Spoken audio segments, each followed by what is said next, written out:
जय जगन्नाथ सांग मैंने मो मका फिल्ड रे पाखापाखि 6 ରୁ 7 ହଜାର ଗଛ ଲାଗିଛି।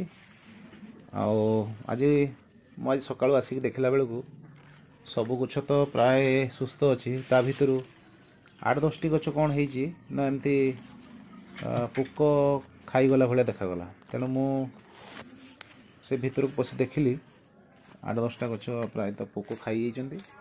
ତେଣୁ ତାକୁ ଦେଖିଲି ପୋକଟା କେଉଁଠି ଅଛି। ଆଉ ପ୍ରାୟତଃ ତାକୁ ଦେଖିବା ପାଇଁ ମୁଁ ପତ୍ର ଟିକେ ଚିରିଲି, ଅଗପତ୍ର, ଆଉ ଦେଖିଲି ଯେ ଏଇଟା ହେଉଛି ଆର୍ମି ଫଲ୍ ୱାର୍ମ।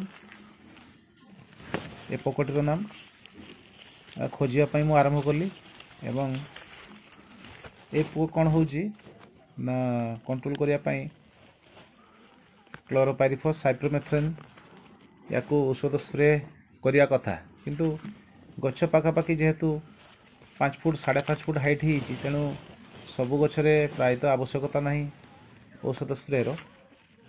तेणु जदि अल्प किछि गछ लगी, तेणु जदि आम ताकू जाइक निजे देखीदबा एवं से पोकटा को बाहर करदे, से गछ भी सुस्थ हो। तेणु मु कौन कली ना सबु गछ को देखिली कौटारे पोक अच्छा एवं पोक को बाहर करने मु चेष्टा कली।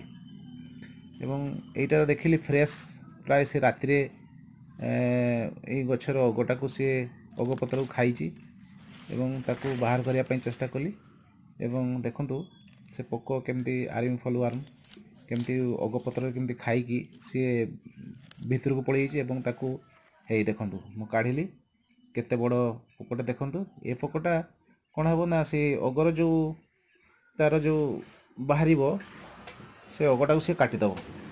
तेणु आपको कंट्रोल करने आप जदि अल्प किसी होते आपको हाथ में बाहर करदे। वीडियोटी केमती लगिला जनइबे, शेयर करेंगे और चैनल को सब्सक्राइब करेंगे।